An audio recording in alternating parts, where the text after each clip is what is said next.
டா Vinci Code by Dan Brown. அத்தியாயம் 10.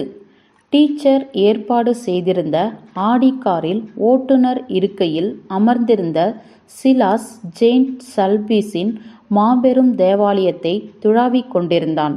மாபெரும் மின் விளக்குகளின் ஒளி அலையில் கட்டுறுதி மிக்க காவலாளிகள் போல தேவாலயத்தின் மணி ஒலிக்கும் 2 கோபுரங்களும் நீளமான கட்டிடத்தின் இருபுறமும் நின்றன. இருபுற சுவர்களும் ஓர் அழகிய மிருகத்தின் விலா எலும்புகள் போலிருந்தன. நாத்திகவாதிகள் அந்த கற்சாவியை மறைத்து வைக்க கடவுளின் இல்லத்தையே பயன்படுத்தி இருக்கின்றனர்.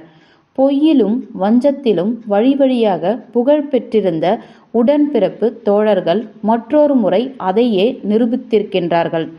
நெடுங்காலத்திற்கு முன்னர் நம்பிக்கை வைத்திருந்தோடும் இருந்து திருடிய கற்சாவியை உடன்பிறப்பு தோழர்களிடமிருந்து சிலாஸ் கைப்பற்றி டீச்சரிடம் ஒப்படைக்கப் போகிறான். அதுவே ஓபஸ் டேயை அதிகார சக்தி கொண்டதாக ஆக்கப் போகின்றது.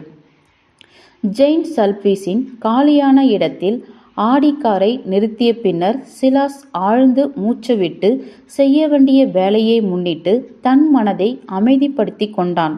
அவனுடைய அகலமான முதுகுப்புறம் அன்று அவன் செய்திருந்த உடலை சுத்தப்படுத்தும் சடங்கினால் அதிகமாக வலித்தது என்றாலும் ஓபஸ் டே அவனை காக்கும் முன்னர் அவன் அனுபவித்த அவமானத்தை பொறுத்தவரை ஒன்றுமில்லை. இருந்தும் அவன் ஆத்மாவை அந்த ஞாபகங்கள் துரத்தின. சிலாஸ் தனக்குத்தானே கட்டளையிட்டு கொண்டான். வெறுப்பை புறந்தள்ளுவாய். உனக்கு இடையூறு விளைவித்தவர்களுக்கெல்லாம் மன்னிப்பு வழங்குவாய்.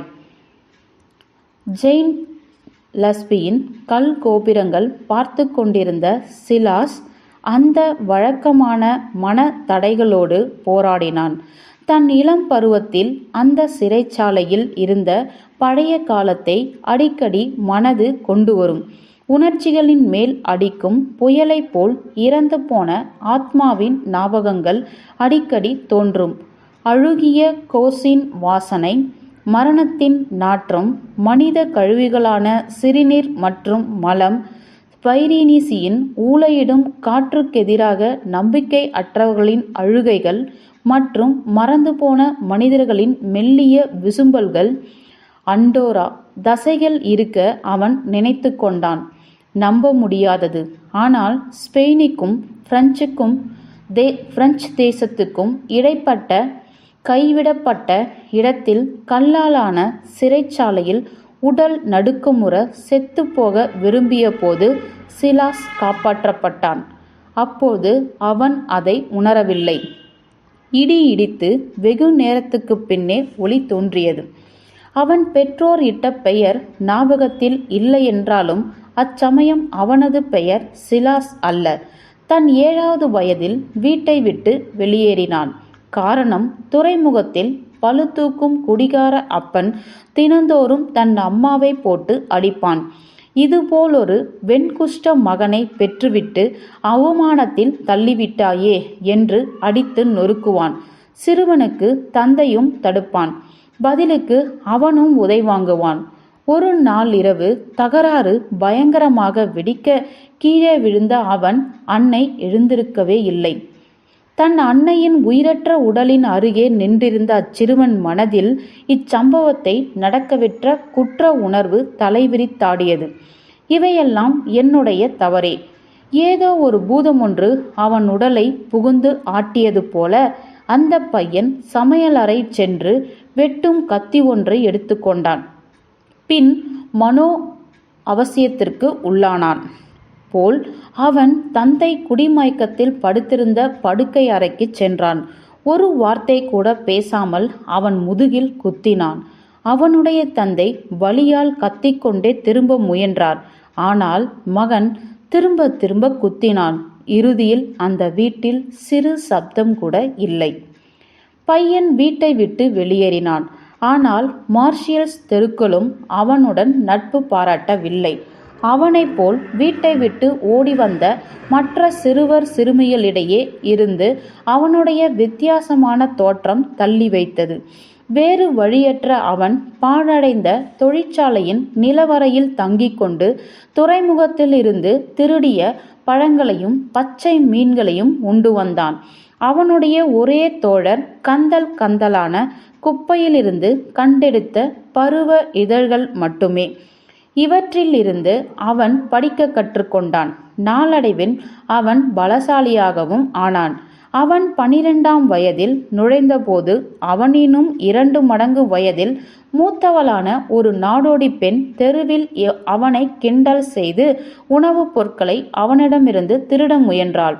உடனடியாக அவள் தாக்குதலுக்கு உள்ளாகி மயிரிழையில் தப்பித்தாள். அதிகாரிகள் அப்பெண்ணை அவனிடமிருந்து காப்பாற்றி அவனுக்கு எச்சரிக்கை விடுத்தனர். ஒன்று மார்ஷியல்ஸை விட்டு போக வேண்டும் அல்லது சீர்திருத்த பள்ளிக்கு செல்ல வேண்டும்.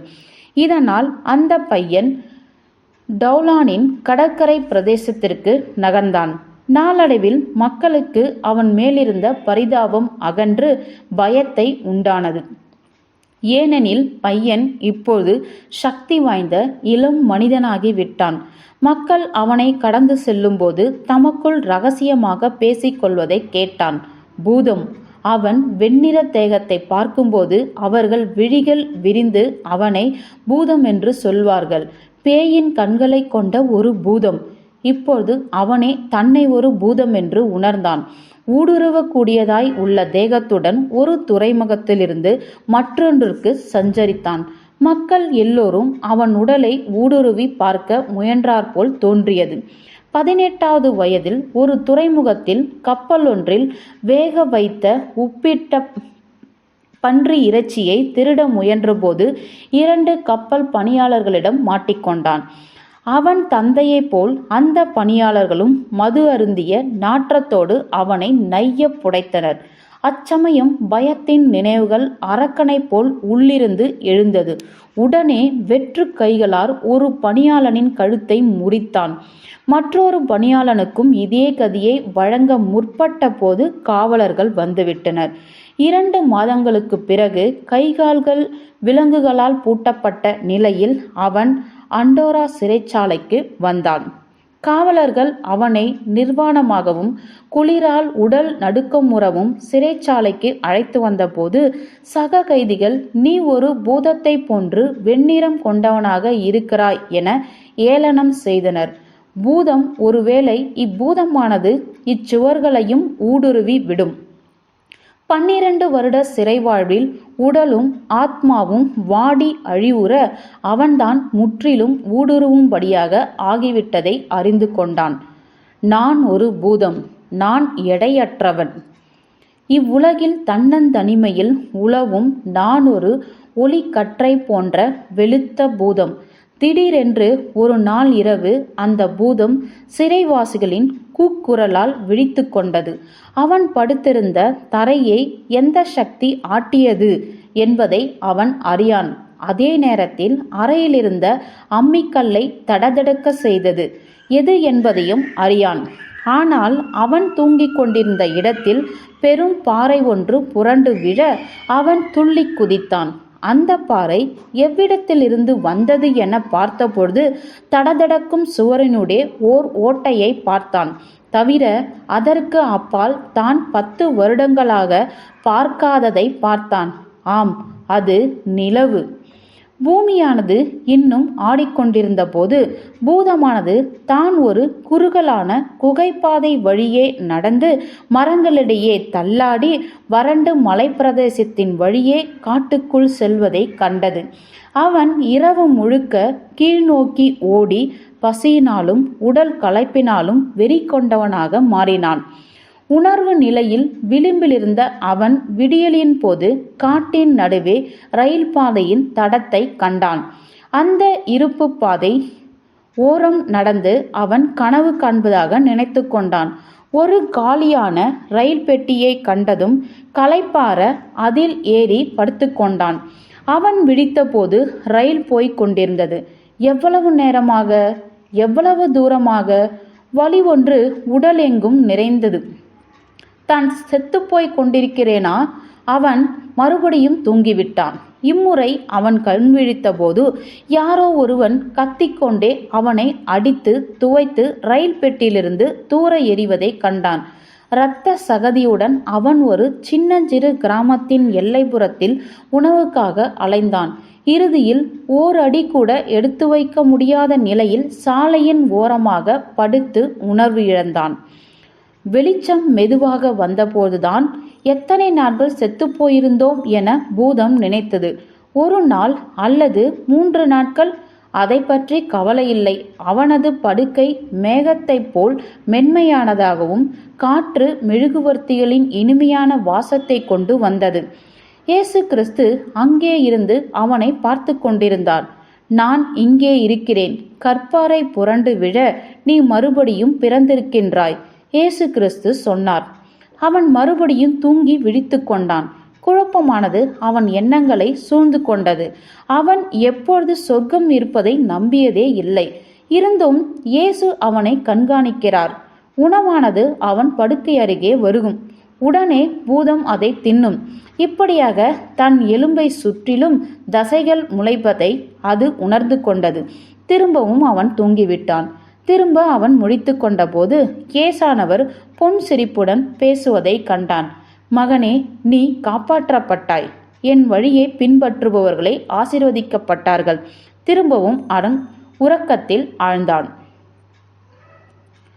வேதனை கூச்சல் ஒன்று பூதத்தை தூக்கத்திலிருந்து எழுப்பியது.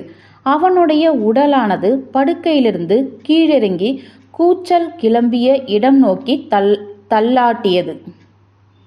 அவன் சமையலறைக்குள் நுழைந்து அங்கே அஜானுபாகுவான ஒருவன் உருவத்தில் சிறுத்த ஒருவனை அடிப்பதை கண்டான்.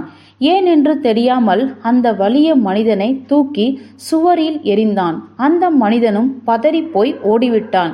இப்போது பாதிரியார் அங்கிருந்த ஓர் இளம் மனிதன் உடல் அருகே பூதம் நிற்கிறது. அந்த மதகுருவின் மூக்கானது அலங்கோலமாக சிதைந்து கிடந்தது. பூதம் பாதிரியாரை தூக்கி கொண்டு போய் படுக்கையில் கிடத்தியது. நன்றி நண்பனே. பாதிரியார் கேவலமான பிரெஞ்சு பாஷையில் பேசினார். காணிக்கை பணமானது திருடர்களை தூண்டிவிட்டிருக்க வேண்டும். நீ தூக்கத்தில் பிரெஞ்சு பாஷையை பேசுவதை கேட்டேன். ஸ்பானிஷ் பேசுவாயா? பூதம் தலையாட்டியது. உன் பெயர் என்ன? அவர் உடைந்த பிரெஞ்சு தொடர்ந்து கேட்டார். தன் பெற்றோர் அளித்த பெயரை பூதத்தால் நினைவு கூற இயலவில்லை. மாறாக சிறை காவலர்கள் தன்னை கிண்டல் செய்த பெயர்கள்தான் நினைவுக்கு வந்தன. பாதிரியார்